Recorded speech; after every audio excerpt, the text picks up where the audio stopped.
Morning, dear listener. Welcome to 88.3 FM. This is Waumini Soul Food.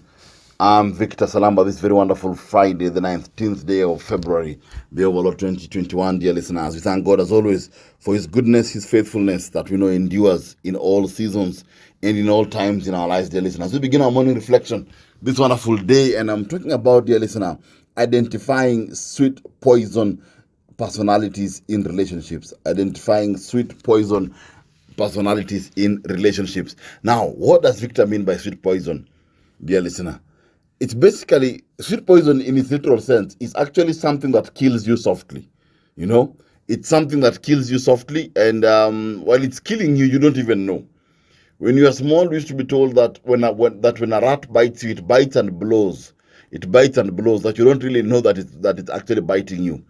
That's what I mean by sweet poison people. Because some people in relationships are made that way. They will do whatever it takes to get what they want, because they are inherently very, very selfish. But also, dear listener, they do it in a way that is so nice, so gentle, that you'll not know that they are damaging you, that they are breaking you, that they're getting their way, that you're being emotionally abused, that you're being psychologically abused. You will not know. But they get their way. They bend the rules very gently, you know. So I'm calling them sweet poison. You cannot, they're bad for you, but you don't know they're bad for you until they're finished doing the damage. That's what I'm talking about, dear listeners, this wonderful day. And you know that some of us have met such people, and maybe some of us are those people. So how do you identify this sweet poison personality? Number one, they are the best minimalists. They are the best minimalists. What do I mean by that? It means that they know how to make the thing that they have done to you look so small, as though you are overreacting. They can do something so bad to you, you know. They can take your ATM and go spend your money. Na Junior akwambia, ai, wewe unakasirikia nini? Ai, it's just 20,000. You know, they can actually do something so bad and make it look so tiny until you begin to question yourself. That am I being the paranoid one, you know? They're the kind of people who you'll find them maybe hugging, or hugging or touching people inappropriately. Now ukimuuliza namwambia, I had seen you touch so and so in a very bad way. And akwambia, hapana, you're overthinking things. Don't overthink. They hurt you, they do something very bad, but you find they are very good in making it look like a very small issue. But you doubt yourself. Number two, they have a gift of lying.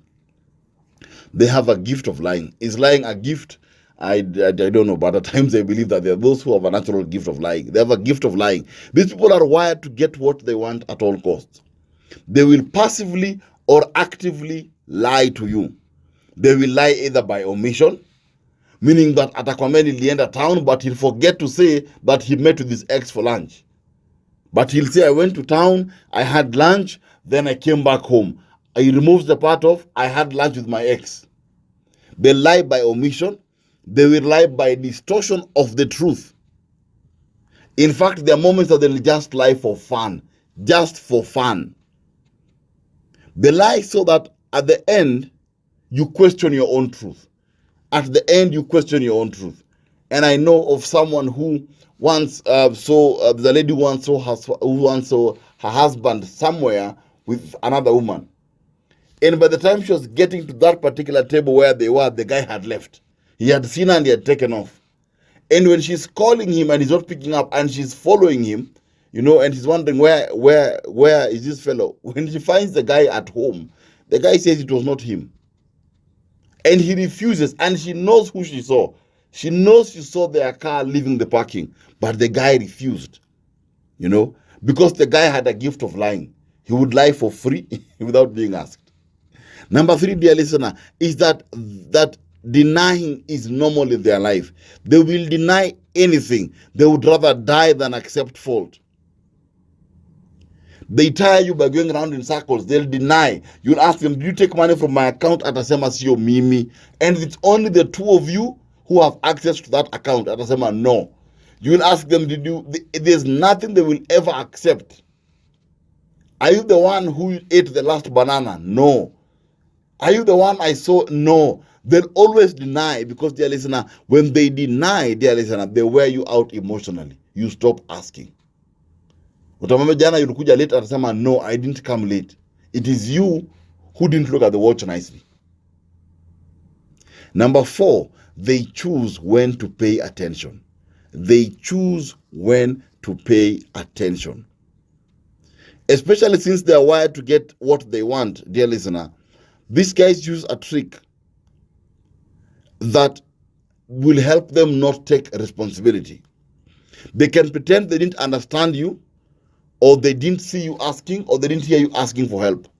They have a very wise way of pretending that they didn't know. They pay attention selectively. But if at all they see that you need their help, they might choose to ignore and say, I didn't see that you wanted my help, or I didn't hear you asking me, or I didn't hear you telling me to help you. I know of someone who was supposed to pick up the spouse, and the spouse told them at exactly 9 and finish this particular function, pick me up at 9. And the fellow didn't pick up the wife at 9. At like 10:30, the wife is calling and saying, where are you? I thought that you'll be here by 9. He says, what do you mean, where am I? And you have to pick me up. He says, no way. You didn't say I pick you up. And the person was there when he was being given the car keys, being told at 9 o'clock, pick me up. But they pay attention selectively. Number 5, they are experts in the art of diversion. Sweet poison personalities, dear listener, know the art of diversion. When about to be caught or cornered, they create a new issue that is unrelated. They use this to throw you off that you don't follow up on them as you should. In other words, if at all this person has been out doing something bad, they will come home and complain about the food. Atasema nyumba mnapikanga omena tu kila wakati. Why do you cook this food? But you start fighting about food, but you forget to ask, where were you? And this character is very, very strong in both men and women in marriages. People who create another argument that is independent of the issue at hand. They know the art of diversion. Number 6, dear listener, they know how to be victims. Because they are like sweet poison, they know when to switch and portray themselves as the person who is suffering or being misunderstood. They can be very vulnerable when they choose to be. These are people who, when they are bad to you and you corner them, they will turn and say, it's because I was raised as an orphan. It's because I never saw my father. It is because my mother used to beat me when I was small. It is because of this. They'll find a way to make it look like the world is so unfair to them. It's so unjust to them. And they get away with it. That's a very interesting thing about it. Dear listener, after this break, I'll continue talking about this how to identify sweet poison personality. Remember, I said that it's a person who is bad for you, but you'll not know how bad they are. I'm Victor Salamba, dear listener, and today we're talking about, dear listener, sweet poison personalities. Sweet poison personalities. But, dear listener, are with us every single day, and I'm giving you how to be able to know them. Remember, these are people who get whatever they want in a relationship. But while they're getting it, dear listener, they're killing you softly. And you'll not know they're killing you softly until they have finished their number on you. So I'm talking about how to identify them and how to know them. Remember, this reflection will be available on my Facebook page, Victor Salamba, during the course of the day. And as I continue this reflection, just to continue with this particular personality as well. And if you know one, let us know, dear listener. We'd like to know, dear listener. Number 7 is this. They pretend to be reliable and available. They pretend to be reliable and available. This is a tactic that is often missed. But if you're observant as to how they offer the help to others and even you may believe that they're genuine, yet in actual truth, dear listener, they are not.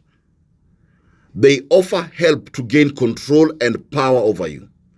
They help you and you owe them for life. If they ever help you, you owe them for life. If they pay your school fees, you're in trouble. If they pay your fare, you're in trouble. They'll always act as though they're available, but in truth, dear listener, they are doing a power play. They're doing a power play. If they help you, you owe them. They help you for the sake of control. Number 8, dear listener, they know how to look innocent. That is one of the best strange traits about the sweet poison personality, is that they know how to look innocent. And this is very funny because sweet poison people always want you to think that they hurt you unintentionally. But the problem is that they repeat it over and over again, and say the same thing. I didn't know. I didn't plan to hurt you. It was unintentional. Sikutaka kukosea. Please, they're always very quick to look innocent. They know how to be innocent. So they'll hurt you and say it wasn't intentional. They'll hurt you and say they didn't know that they were hurting you. They'll frustrate you. They'll say they did not know that they were frustrating you. They'll always say they didn't know. They'll always look incident. Ati sikujua ulikuwa unaningojea. Sikujua ulikuwa unaniongelesha. Sikujua. Every time there's always that part of, it was unintentional. It was unintentional. Number 9, dear listener. This should have been number 1. They are very, very seductive. That's why they are called sweet poison. They are very seductive. They are the most charming people on the planet. In fact, this is how they found you. Uliingia box because they are very seductive. They are smooth, but you can never think wrong of them.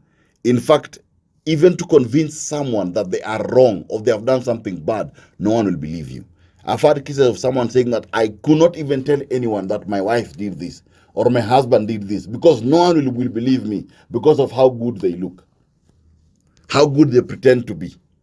They are very seductive in nature. They will speak very well. That's why they are sweet poison. I say they're sweet poison because it means that they are very sweet people who are very poisonous and toxic to you. That's what it simply means. They are very good people who are poisonous to you. So they are very seductive. And number 10, dear listener, they are unnecessarily sarcastic. Now, this is the point you have to focus on the most. Because they hide so much in humor, yet they are destroying you while they do it. But they will put you to shame, they'll embarrass you, and they'll use humor as the weapon. They will destroy your self-esteem using jokes. They will bring you down using sarcasm. And since they use humor, it will take you a while to notice that they have been talking badly about you or that they've been bringing you down. So you must be careful when you find that your partner is using unnecessary sarcasm, maybe to make fun of you or to ridicule you. Just find out, why are they using this sarcasm? Is it to bring me down? Remember, dear listener, that this sweet poison personality are people who hurt you and get away with it because it's hard to know them and it's hard to walk away from them. They are the hardest people to walk away from because they will apologize, they will act innocent, they'll act a victim, and they'll still bite you. And you won't convince even yourself that they are bad for you. But after they're done with you is when you know. So dear listeners, it's good to understand that these people are out there and it's good to be aware how to deal with them. Remember, this reflection will be available on my Facebook page, Victor Salamba, during the course of this wonderful day.